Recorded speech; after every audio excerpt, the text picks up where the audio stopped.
Hey guys, how you doing? Just getting off work, heading on home. Well, it's banging around in my head today. I mean, the news is so stupid. I've been thinking for a little while, maybe I'm gonna start just spreading around some of my sources, spreading around the people I listen to. I'm Richard Wolff. If you don't know Richard Wolff, go find Richard Wolff on YouTube. Start consuming his stuff. Start consuming some of his basic lectures about what communism is, what socialism is, about what he thinks can be done in order to alleviate the situation that we find ourselves in. I think he's rational. He knows what he's talking about. He's a PhD professor. I think graduated from Harvard. He's currently teaching some university, but he's a Marxist economist who really understands what he's talking about. If you're not watching Richard Wolff, go find Richard Wolff. Another fella who's starting to really pick up steam on YouTube, if you ask me, Michael Parenti. Michael Parenti, his works revolve around imperialism, American imperialism. He wrote a really wonderful book long time ago called, of course I'm blanking on the title, but it's the history of the Roman Republic, but from the position of the workers or the plebs or the slave, instead of the traditional sort of thing, which we're always force-fed information, what rich people think about the situation, and we're steadily realizing, I hope, as a people, that rich people are sociopaths. So why are we listening to what they have to say about something? But Michael Parenti, definitely, he takes the piss out of capitalist propaganda, like you wouldn't believe. Like he really just looks at capitalist propaganda and is like, okay, let's look at the facts. Let's look at what actually is happening.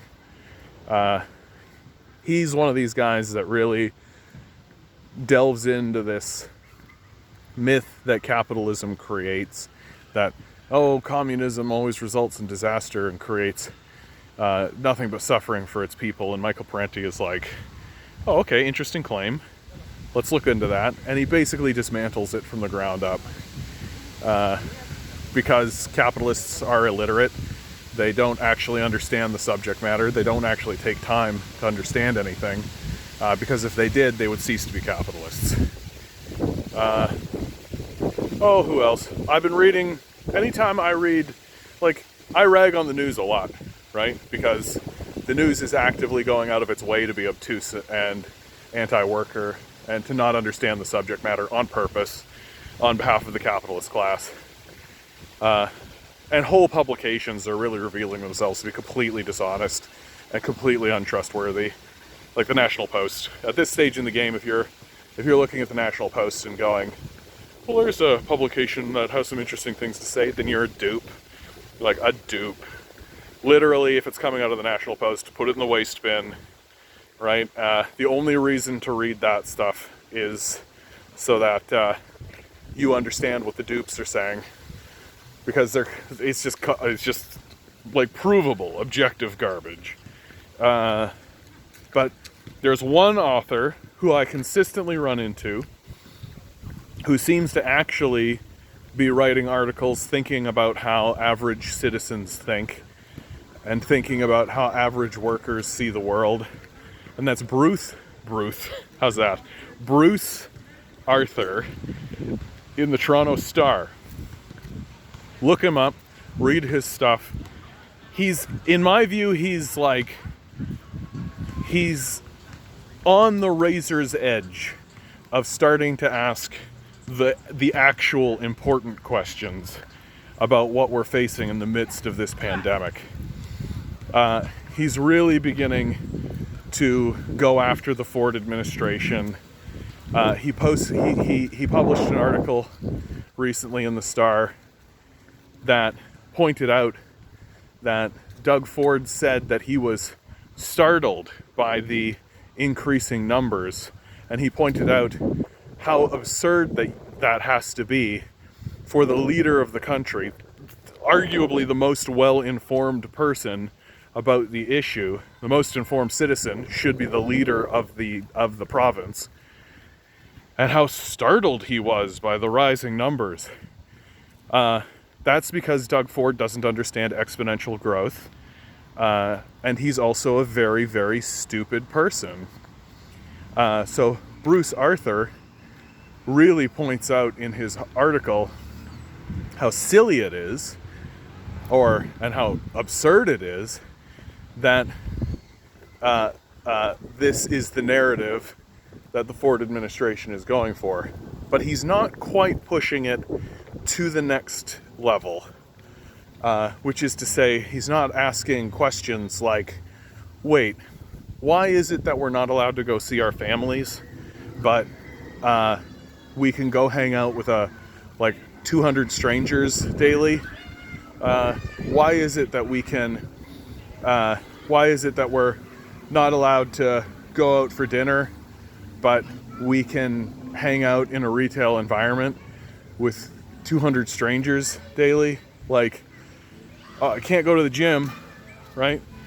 Oh, one of the things I've been thinking about this, you notice that all of the places that are being closed are places where conservatives don't go in the first place, right? Conservatives don't go to the gym, right? They're lazy, fat, and stupid. They don't go to the gym. They're not working out. They're not trying to improve themselves. They think they're God's gifts in the first place. They're not attempting to improve anything. Take a look at Doug Ford. He's the fattest idiot you'll ever find, right? He doesn't give a shit about a gym. He'll close that down. What do you think about it? Oh, indoor dining. Yeah, because I'm sure these conservative guys are going, like these rich millionaires who live in mansions, probably have a cook on staff, right? They don't give a shit if they have to close down a Denny's, right? Like, they don't give a shit about that. Yeah, sure, we'll close down a Denny's for indoor dining. Like, who cares? Like, oh, the local Thai place down the street, whatever, right? I'll just have Gregory cook up extra duck, you know? Cinemas. They closed down cinemas. Oh yeah, because conservatives don't have a room dedicated to home entertainment, right? Go down to their basement. There's probably leather couches all set up, big screen, large sound system, right? The best money can buy, right? Because that's the way these sociopaths operate. You know, they're fat, lazy, and stupid. They have their hands held for them, and so they had all this stuff built for them, and they probably spend their evenings watching in this home cinema in the first place. So they don't give a shit if they have to close down the movie theaters. You know what they're not going to close down, right? The businesses that make them the money that let them live this way. And this is the kind of stuff that I want authors like Bruce Arthur to start talking about. I really do. I want people like Bruce Arthur to actually start going, like, oh hey, anybody notice that these guys are detached sociopaths? I mean, he's not going to do that, obviously. He's got his career to worry about. But there are more genuine questions that can be asked. Like for God's sakes, you're the government, right? You can govern, right? The fact that you're standing up and being concerned about finances while condemning people to this pandemic, this highly contagious disease, so that they can just shuffle around items for you, right? Really shows where the Doug Ford's priorities are, right? He's not interested in helping people, man. He was interested in pursuing power. He got it, and now he has no idea what to do with it. And he's just going to sit on his thumbs and squeeze the populace for all the coins that he can. And then once he gets booted out of office after the next election, which is basically a shoo-in, if you ask me. I think a paper bag could beat this guy. After the next election, he's just gonna go sit on some board somewhere, right? Some rich cocksucker will just be like, oh yeah, sure, you can sit on my little council thing. I'll pay you, I don't know, I'll pay you $1 million a year just to sit on your ass and open your mouth every so often. And I can be like, oh, I have a former premier on my council, my board of directors. Yes, very prestigious, my board of directors. and just ignore him. It doesn't matter. $1 million for a billionaire is almost irrelevant. So just toss Ford some pocket change. He'll go do some crack and maybe OD if we're lucky. So Bruce Arthur, I just wish he'd up his game, honestly.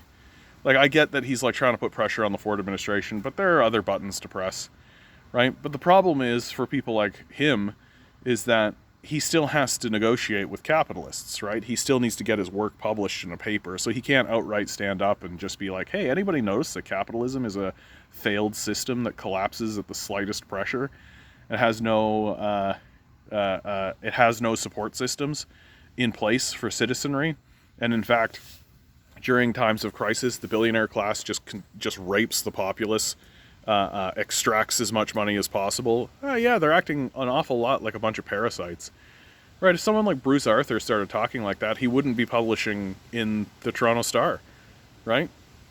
It's pretty simple. Capitalists are not going to publish information that leads to their own destruction.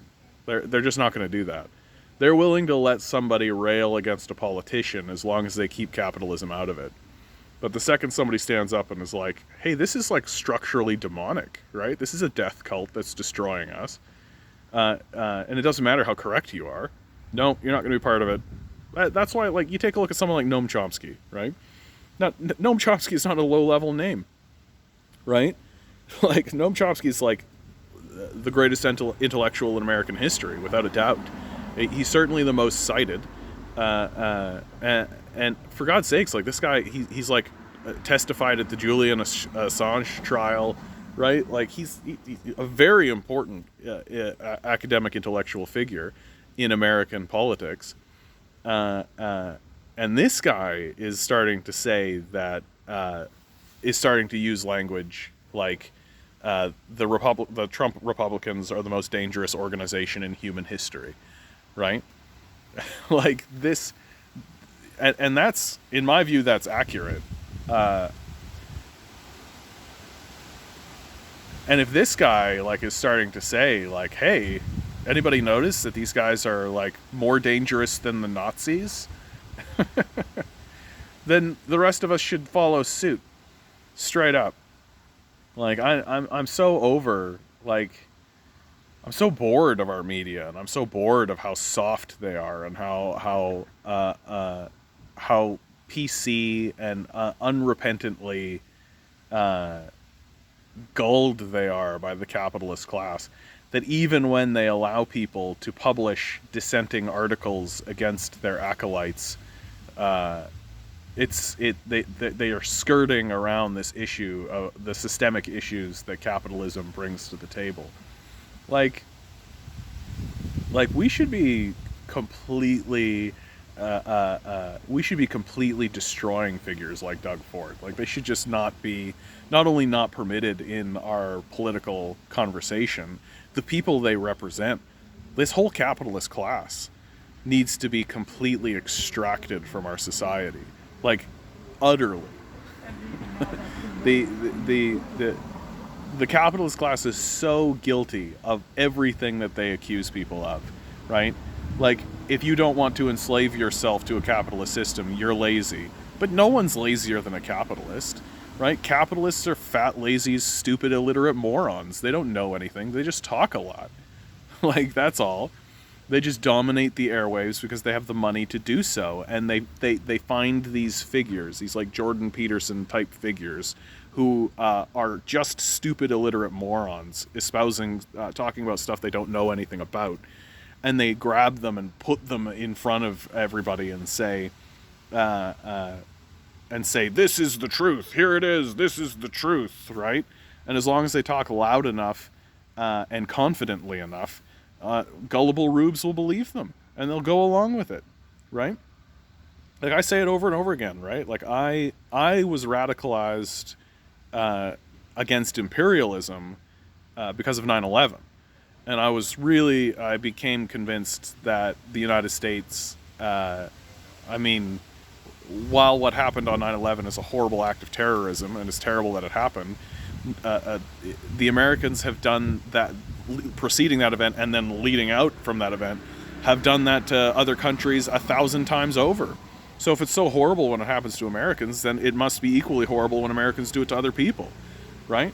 And so that radicalized me. But then I became a communist, and I became a full-blown communist because of Jordan Peterson. Because when that guy started just espousing the nonsense propaganda, and the illiteracy that was coming out of his mouth was so staggering that I had to check into it. I had to really look into what this guy was saying. And it really dawned on me that, like, oh yeah, like, he's an illiterate moron who doesn't understand the subject matter on the most basic level. Like, he's barely even read any Marx. And once I started to read Marx and started to really get into it, I really came to, like, oh yeah, like, this is right. Like, this is completely correct. And it is. Like, completely, without a doubt. But we don't have anybody who's permitted in on the capitalist news waves. We don't have anybody who's permitted to even be artists on the capitalist news waves, right? Like you can't. We're going through this incredible moment of Red Scare propaganda again, like on a McCarthyian kind of level, where they don't need to round up artists and create lists and stuff. They literally can just not publish you, not work with you, and they own and dominate everything, right? So literally, people are just forced to go to YouTube, forced to go to these, like, small fringes, in the hopes of having their voice heard or their art spread around at all. And it's just going to lead to a total, like, it's why our art is so boring and dumb, right? It's why we're so focused on this childish nostalgia. All this superhero stuff was childish nostalgia. That's all it was, right? I read those comic books when I was a kid, and so then the capitalists grabbed hold of it, and they were like, now they're movies. Do it again, right? So it's just dumb nostalgia over again, and everything that's coming out is just stupid nostalgia, just over and over and over again. Hey, remember that movie you liked when you were a kid? Now it's a board game, right? Hey, remember that comic book you liked? Now it's a movie, right? But it's not actually attempting to say anything, and it's really stupid. It's really stupid. And like the Disney stuff, where they're literally just jamming the same shit in front of us. And anybody who stands up and says, I'd like to tell a different story. I'd like to tell a story that maybe tackles different themes than what we're being put forward. No, you can't do that. Nope, we're not going to fund that. Doesn't matter, right? We'll do the Teenage Mutant Ninja Turtles for the 7th time, but we can't put forward a new story with new ideas. What are you talking about? That's not how you make $1 billion. And of course, as I always land on, the populace just gullibly eats it up. What's terrifying about this is that now the populace is buying and consuming media that they knowingly hate and that they know they're going to dislike. But they go anyway, right? And the capitalists don't give a shit if you hate it. They care if you're going to pay them, right? So they're going to make stuff that people hate on purpose because we, the gullible people, are buying it. We should stop. Straight up. I really am of the opinion that we should just straight up, like, if Disney owns it, we should stop watching it. Period. Full stop. If Disney makes it, we should stop watching it. That's how you'd get capitalists to suddenly maybe start producing, different stories, different things. But we're so bored and everything's so stupid right now that we don't have alternatives. So it's just, we're stuck in this idiotic loop, this cultural time loop, this stupid place where we can't get over it. Until my book comes out, then everything will be different. Anyway, that's the end of me, guys. I'm out of time. I love you all. Good luck out there. Go meet your neighbors. Mwah.